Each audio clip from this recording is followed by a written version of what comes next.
আমাদের নতুনভাবে ২টা অ্যাম্বুলেন্স আসতেছে। একই সাথে আমাদের মেডিকেল সেন্টার এটা নতুনভাবে আধুনিকায়ন করার জন্য ওইখানে যে ইনস্ট্রুমেন্টগুলো দরকার, একই সাথে নতুন বেড, এসি এই সব কিছু আমরা ব্যবস্থা খুব দ্রুতই হয়ে যাবে। এটা কাজ চলমান আছে। ৪০,০০০ শিক্ষার্থী তাদের স্বাস্থ্যের নিরাপত্তা এনশিওর করা, শুধু এই ক্যাম্পাসে না, একই সাথে তাদের পরিবারের স্বাস্থ্যের নিরাপত্তা এনশিওর করার জন্য আমরা কাজ করছি। ডাকসুর পক্ষ থেকে আমরা আমাদের সর্বোচ্চ আন্তরিকতার সাথে সর্বোচ্চ প্রসেসটা দিয়ে আমরা সে জায়গায় শিক্ষার্থীদের যে বেসিক নিডস সেটা আমরা ফিল আপ করার চেষ্টা করছি এবং আমরা বিশ্বাস করি সেটা আমরা পারবো ইনশাল্লাহ। ৪০,০০০ শিক্ষার্থী তাদের স্বাস্থ্যের নিরাপত্তা এনশিওর করা, শুধু এই ক্যাম্পাসে না, একই সাথে তাদের পরিবারের স্বাস্থ্যের নিরাপত্তা এনশিওর করার জন্য আমরা কাজ করছি।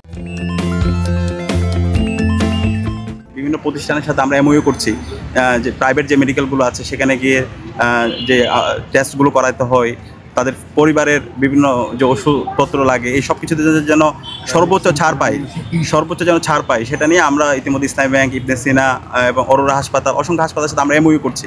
তো আমরা আশা করছি ইনশাল্লাহ খুব দ্রুত সময়ের মধ্যে প্রাইভেট যে মেডিকেলগুলো আছে এবং সরকারি যে মেডিকেলগুলো আছে সেগুলো তো আমরা প্রতিনিয়ত যখন কোনো একজন স্টুডেন্টের তাদের আইসিইউ অথবা যে কোনো ধরনের ট্রিটমেন্ট কেন্দ্রে কোনো সাপোর্ট লাগে তখন আমাদের পরিবেশ স্বাস্থ্য সম্পাদক এবং ডাকসুর পুরো টিম আমরা এবং হল সংসদে যারা আছে সবাই আমরা কাজ করছি।